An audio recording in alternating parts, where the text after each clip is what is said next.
අයිබෝන් ඔන්න අපි බලමුනා මගේ හරි විශේෂ විභාගයේ ඉන්න අපේ දුරන්ට අර මම කිව්වේ විනාඩි 10ක විනාඩි 15ක් වගේ මේ කෙටි කාලයකදී යම්කිසි තෝරාගත් විෂය කරුණු කීපයක් පැහැදිලි කරන ආකාරයේ වීඩියෝ දිනපතා ඉදිරිපත් කරනවා කියලා. දැන් අපට ඊයේ දවසේ තිබිච්ච කාර්යබහුලත්වයත් එක්ක ඉලක්ක කරන්න බැරුව කියලා ඔන්න අද දානවා.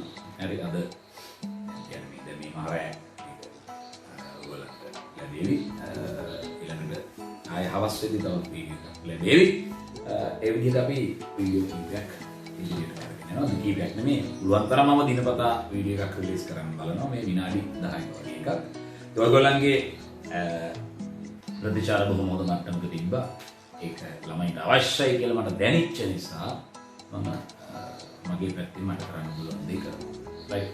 මේකේ විශේෂයෙන්ම යමක් කරගන්න බැරුව යයි අපිට විභාගේ පාස් වෙන්න පුළුවන් වෙනවා කියලා හිතාගෙන ඉන්න දුරුදරුවෙන් ඉන්නේ තව විශේෂයෙන් කරන්නේ. ඔයගොල්ලෝ මේක කරන දේ හරි අල්ලගෙන කරන් යන්න. හරි. හරිම වටිනවා. දැන් කලින් දවසේ මම PH ඇසුරෙන් මේ පොඩි දේ ඇසුරෙන් ඔයගොල්ලන්ට අනිවාර්යයෙන්ම විභාගෙදී අවම වශයෙන් ලකුණක් ගන්න පුළුවන්. දැන් අද මම මේ කතා කරන්න යන්නේ ගොඩක් අය ඉල්ලීමක් කරලා තිබ්බා උද්ගලිකව මට ඉල්ලීමක් කරලා ජලයේ ද්‍රාවිත ඔක්සිජන් ප්‍රතිශතය නොහොත් වින්ක්ලර් අනුමාපනය පොඩ්ඩක් පැහැදිලි කරලා දෙන්න කියලා. දැන් මම බෝඩ් එකේ වේලාසනින් මේ වැඩේ තුමනා කරන දේවල් ඔන්න ලියනවා. ප්‍රතිකාරක බෝතලයක් ඊළඟට අලුත සෑදු MnSO4 ජලීය ද්‍රාවණයක් ඊළඟට ශාරීය පොටෑසියම් අයඩයිඩ් ද්‍රාවණයක් සහ ක්‍රමාංකිත පිපෙට්ටුවක් හෝ කීපයක් වුණත් කමක් නැහැ. තව ඊට අමතරව විද්‍යාගාරයේ තියෙන සාමාන්‍ය ඩ්‍රොපර්ස් වගේ පොඩි දේවල්. රයිට්. ඉතින් මෙහෙමයි. දැන් අපි හිතමු අපිට බේරේ වැව එහෙම නැත්නම් පාසලේ තියෙන කුණු වැල එහෙම නැත්නම් පාසලේ තියෙන පොකුණ ළඟ පාසල ආවට තියෙන පොකුණ මෙන්න මේ පොකුණක ජලයේ දිය වෙලා තියෙන ඔක්සිජන් සංයුතිය හොයා ගන්න ඕන කියලා. එහෙනම් කොහොමද මේක කරන්නේ? අපි එකින් එක බලමු. අපි මෙන්න මේ ටික වේලාසනින් හදාගෙන තව පොඩි උපකරණ මම කිව්වේ පොඩි මේක කීයක් තව ප්‍රතිකාරක බෝතලයක් ක්‍රමාංකිත පිපෙට්ටු කියන්නේ පුතා වීදුරු බට වගේක්. ඒ කියන්නේ ඒකේ සාමාන්‍ය මිලිලිටර 10 15 20 විතර වෙනකන් යන්න පුළුවන්. පිපෙට්ටුව කරනද බටේ තියෙනවා. එහෙම නැතුව නිකම්ම කෙලින්ම වීදුරු බටයක් තියෙනවා. මෙන්න මේ වගේ වීදුරු බටයක් මේක දාලා මදින්න පුළුවන්. රයිට්. ඉතින් අපි මොකද කරන්නේ? ඉස්ලාම ප්‍රතිකාරක බෝතලය අරගෙන අංක 1 මුලින්ම කළ යුතු දේ මම ලියන්නේ කියනවා විතරයි. ප්‍රතිකාරක බෝතලේ ගත්තා ජලාශයේ මේක ඇතුළට ගිල්ලලා එහෙම ජලාශයට දාලා මේ බෝතලේ ගිල්ලලා අපි හිතමු මේකේ ඉන්නේ එවැනි ප්‍රතිකාරක බෝතලයක්. මේක සෝඩියම් හයිඩ්‍රොක්සයිඩ් ටිකක් තියෙනවා වැඩි ගන්න යනකොට. හරි. මෙයාව මෙහෙම ජලාශයේ ගිල්ලලා සම්පූර්ණයෙන්ම කට මට්ටමට ජලය පිරෙන තරමට දාන්න. කට මට්ටමට ජලය පිරෙන තරමට දාන්න. එළිම කට මට්ටමටම වතුර. ඊළඟට අපි කරන්නේ අර ක්‍රමාංකිත පිපෙට්ටුවෙන් බීකරයකට හදාගෙන ඇවිල්ලා තියෙන අලුත MnSO4 ඔය විදිහට ගන්නවා. දැන් මං ගාව මිලිලිටර 10ක් 15ක් වගේ තියෙනවා. මේක මම දානවා මේක ඇතුළට. ඇතුළට දාලා මේ තුඩ ඇතුළේදී ඉද්දී ඇඟිල්ල ඉවත් කරනවා. එතකොට මොකද වෙන්නේ? අන්න අලුත සායදු MnSO4 මේක ඇතුළට යනවා. ඔක්කොරකට නිරීක්ෂණයක් වෙනවා. සුදු ජල ද්‍රවීමේ අවක්ෂේපයක් මේක ඇති වෙනවා. මොකද ජලයෙන් ලැබෙන OH- ප්‍රමාණවත් වෙනවා MnOH2 times අවක්ෂේප වෙන්නේ. දැන් මුලින්ම කරන්නේ ප්‍රතිකාරක බෝතලේ කට මට්ටමට වතුරෙන් පුරවලා වතුරෙන් කියන්නේ අදාළ ජලාශයේ වතුරේ ඒකට ක්‍රමාංකිත පිපෙට්ටුවක් ආධාරයෙන් අලුත සෑදු MnSO4 ඝන සෙන්ටිමීටර 10ක් 15ක් දාන්න පුළුවන්. එතකොට ඔතනදී මුලින්ම සිද්ධ වෙන්නේ මෙන්න මේ ක්‍රියාවලිය. Mn2+ තියෙනවා. හරිද? මේ 2+ පද්ධතියේ තියෙන ජලයත් එක්ක ක්‍රියා කරලා ප්‍රතිවර්ධන ලෙස හරි MnOH 2 times 1 දෙකක් H plus නිදහස් කරනවා. ජලයේ දෙකකින් මූ කරනවා. මෙයා තමයි සුදු ජෙලටිනීමේ ලෙස අපිට පේන්නේ. හරි. දැන් ඊළඟට අපි දෙවන පියවරේ අර ක්‍රමාංකිත පිපෙට්ටුවෙම අර විදිහටම ඝන සෙන්ටිමීටර 10ක් 15ක් හරියටම නිශ්චිත පරිමාණයක් අවශ්‍ය නැහැ. නොමැඩල අරගෙන හරි. ඔය විදිහටම ඇතුළට යවලා හරිනවා කාවද? Potassium hydroxide. ඒතර මාධ්‍යයේ බාෂ්පික වෙද්දී ඉබේම මේ ප්‍රතික්‍රියාව OH- මගින් මෙයාව ජලයේ බවට පත් කරන නිසා මේ ප්‍රතික්‍රියාව තව ඉදිරියට ඇදෙන එකයි වෙන්නේ. ඒ ප්‍රතික්‍රියාව තවත් ඉදිරියට ඇදෙන එකයි වෙන්නේ. හරි. දැන් ඔබට ඔය ටික කියන්න පුළුවන්. මම ඔබ දර්ශන පතෙන් අයින් වෙන්නම්. තප්පර කීපයක් ලබා දෙන්නම්. ඉක්මනින් ලියන්න. ඉක්මනින් ලියන්න අවශ්‍ය දේ. හරි. ඒතර පළවෙනි පියවර උනේ ප්‍රතිකාරක බෝතලේ පුරවගත්තා. ඊට පස්සේ ඔකට අලුත සෑදු MnSO4 ඝන සෙන්ටිමීටර 10ක් විතර දානවා. ඊළඟට ශාරීය පොටෑසියම් අයඩයිඩ් ඔන්න දානවා ඝන සෙන්ටිමීටර 10ක් විතර. එතකොට ඔයගොල්ලන්ට මේ විදිහට MnOH 2 times සුදු ජෙල් නීමිය ෂේප් එකක් ලැබෙනවා. ඒත් එක දැන් ජලයේ දිය වෙලා ඉන්න ඔක්සිජන්. ජලයේ දිය වෙලා ඉන්න ඔක්සිජන් ඊළඟට MnOH 2 times 1 ප්‍රතික්‍රියා කරනවා. හරි. ප්‍රතික්‍රියා කරලා එයා ලබා දෙනවා MnO2. එයා ලබා දෙනවා MnO2. මෙන්න මේ කතන්දරේ මම මෙතනින් අයින් කරනවා. මකල. MnO2 ලබා. ඔතනදී මැංගනීස් ඉන්නේ ධන 2 හොඳට බලන්න. මෙතන මැංගනීස් ඉන්නේ ධන 4. එයා ඉලෙක්ට්‍රෝන මේ ක්‍රියාවලියේදී දෙකක් පිට කරලා තියෙනවා. ඒ පිට කරන ඉලෙක්ට්‍රෝන දෙක O පරමාණුවකට. ඒතර ඔක්සිජන් පරමාණු දෙකක් O2 අණුවක් කියන්නේ. ඒතර O2 අණුවකට මේ වගේ අය දෙන්නෙක් ඕන කරනවා. එතකොට අපි මෙතනට දෙකක් දානවා. ඒත් එක්ක ඔබට පේනවා හයිඩ්‍රජන් තියෙනවා දේවල් දෙක හතරක්. ඒ අතර බැලන්ස් වෙන්න මම දෙකක් ජලයේ දානවා බලන්න ඔක්සිජන් තුලිතද කියලා. ඔක්සිජන් 2යි දේවල් දෙක 4යි 4යි 2යි 6යි. දේවල් දෙක 4යි 4යි 2යි 6යි ඔන්න වැඩේ බැලන්ස්. ඔන්න ඔක තමයි මූලිකව මෙතනදි වෙන්නේ. MnOH 2 times හදුනා. ඊළඟට එන MnOH 2 times O2ත් එක්ක ප්‍රතික්‍රියා කරලා MnO2 සහ ජලයේ බවට පරිවර්තනය වෙනවා. මෙයා ඇවිල්ලා කළු දුඹුරු අවශේෂයක් නැත්නම් අවක්ෂේපයක්. කළු දුඹුරු අවක්ෂේපයක්. දැන් අර ක්‍රමාංකිත පිපෙට්ටු අයින් කරලා එහෙම තියෙන්නේ දැන්.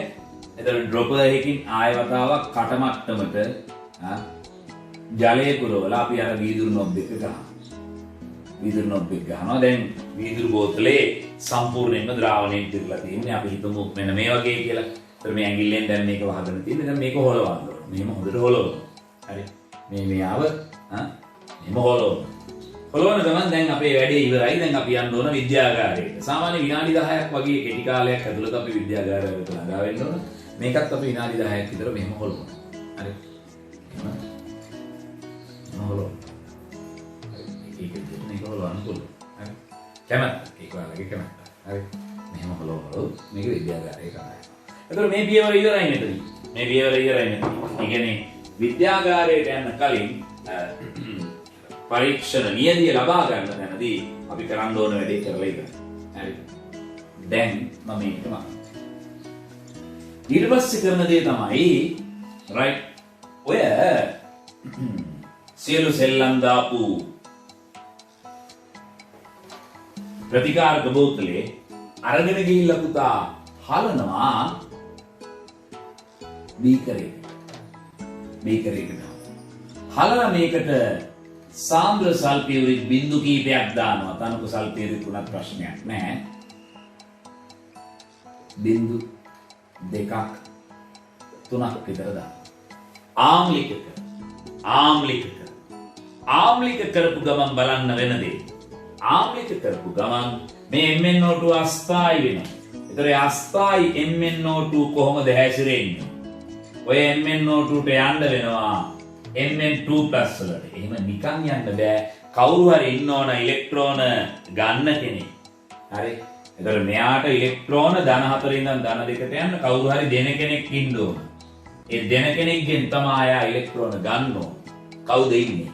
ආරම්භයේ අපි ක්ෂාරීය පොටෑසියම් අයඩයිඩ් දැම්මා MnSO4 දාන වෙලේ. I minus. I minus I2 බවට පරිවර්තනය වෙනවා. I minus I2 බවට පරිවර්තනය වෙනවා. මේ වැඩේදී මේ බලන්න. මේ අකා ඉන්නේ ධන 4. මෙන්න මෙයා ඉන්නේ ධන 4. නැවත යන්නේ ධන 2ට. එතන මේ ක්‍රියාවලියේදී ඉලෙක්ට්‍රෝන දෙකක් ගන්න ඕනේ. එතන I minus ලා 2යි. එතකොට ඔන්න I2 ඇවිල්ලා තියෙනවා. දැන් මාධ්‍ය ආම්ලිකයිනේ.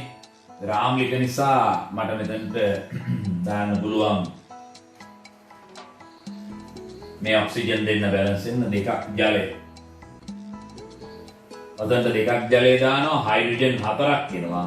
4ක් H+ මෙතනට දානවා ඒ වෙලේ. ඔන්න දැන් අයඩින් ලිබරේට් වෙනවා.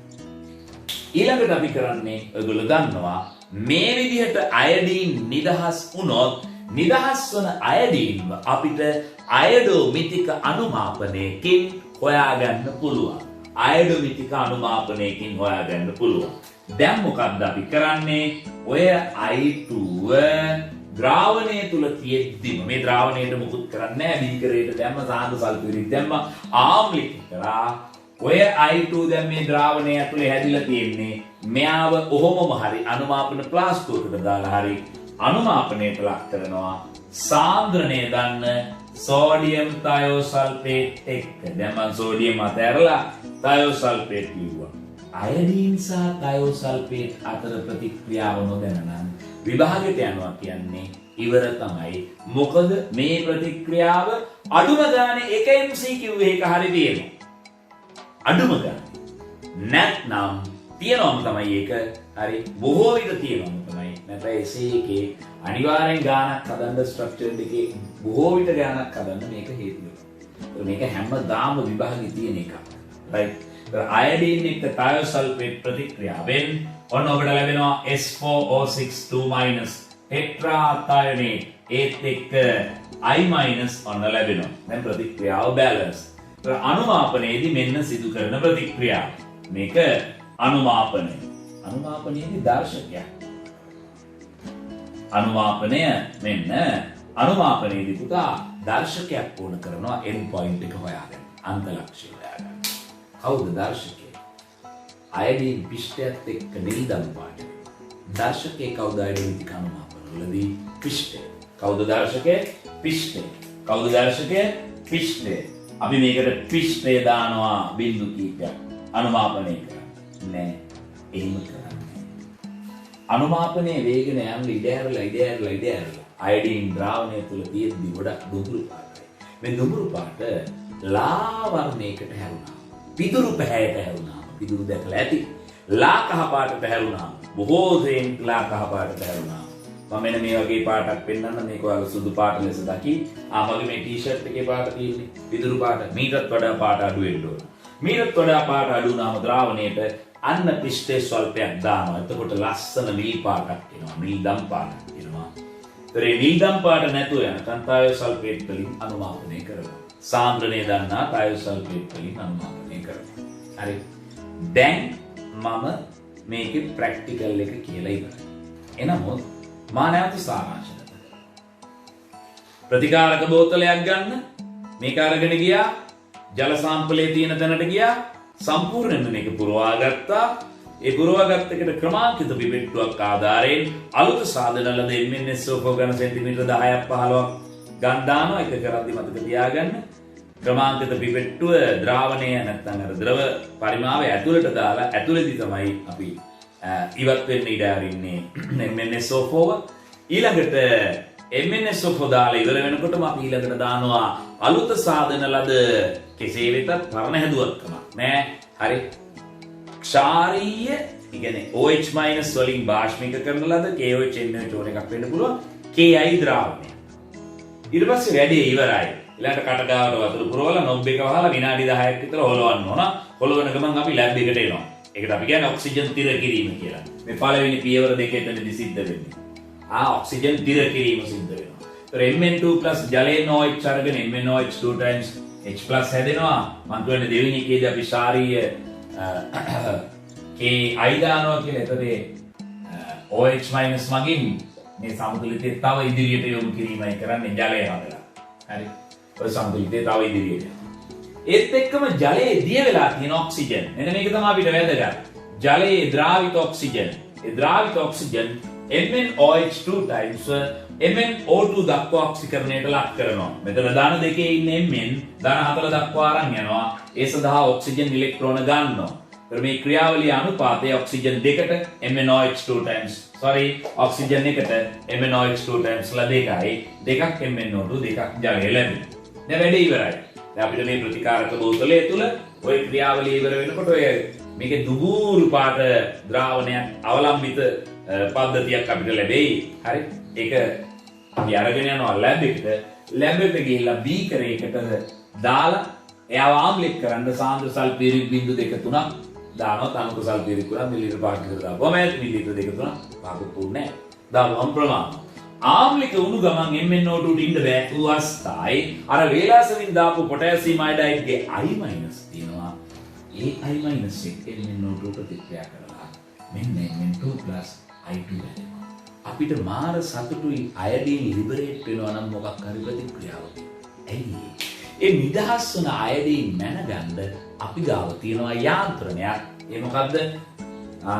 අයඩමිතික අනුමාපනය. දැන් අපි කරන්නේ මේ ද්‍රාවණය අරගෙන ද්‍රාවණය සාන්ද්‍රණය දන්නා සෝඩියම් තයෝසල්ෆේට් මගින් අනුමාපනයට ලක් කරනවා. එතකොට මේ සාන්ද්‍රණය දන්න සෝඩියම් තයෝසල්ෆේට් මගින් අනුමාපනයේදී දර්ශකයේ විදිහට පිෂ්ඨය භාවිතා කරනවා. මම අන්තිමට කිව්වේ පිෂ්ඨේ පටන් ගන්නකොටම දාන්නේ අයඩීන් එක්ක එකතු වෙනාම තද කළු පැහැති සංකීර්ණයක් හදන නිසා අයඩීන්ට සෑහෙන ප්‍රතික්‍රියා කරන්න ඉඩ ඇරලා මගේ මේ ටී-ෂර්ට් එකේ පැහැයටත් වඩා අඩු පිදුරු පැහැයටලා කහ පැහැයට හැරෙනකොට අන්න පිෂ්ඨයේ බිඳුවක් දෙකක් දානවා ලස්සන නිල් පාටක් එනවා. තව පොඩි වෙලාවක් අනුමාපනය කරද්දී අන්තලක්ෂණ අවර්ණ වෙලා යනවා. අර නිල්දම් පාට එක අවර්ණ වෙලා යනවා. දැන් වැඩේ හරියි. සාන්ද්‍රණය නොදන්නා නෙවෙයි සාන්ද්‍රණය දන්නා තයෝසල්ෆේට් පාවිච්චි කරන්න. එතකොට වැයවන පරිමාව දන්නවා නම් සාන්ද්‍රණය දන්නවා නම් අපි දන්නවා තයෝසල්ෆේට් මවුල ගැන. මම මේක හිතනවා තයෝසල්ෆේට් මවුල ගැන අපි හිතමු 4x මවුල කියලා. තයෝසල්ෆේට් මවුල ගැන 4x මවුල කියලා. එහෙම වුණොත් එයත් එක්ක ප්‍රතික්‍රියා කරලා හදන නැත්නම් එයත් එක්ක ප්‍රතික්‍රියා කරපු I2 මවුල ගණන 2x බව ඔබට පේනවා. ඒතර I2 මවුල ගණන 2x මවුල නම් ඊට අනුරූපව MnO2 මවුල ගණන ඔබට පේනවා 2x විය යුතු බව.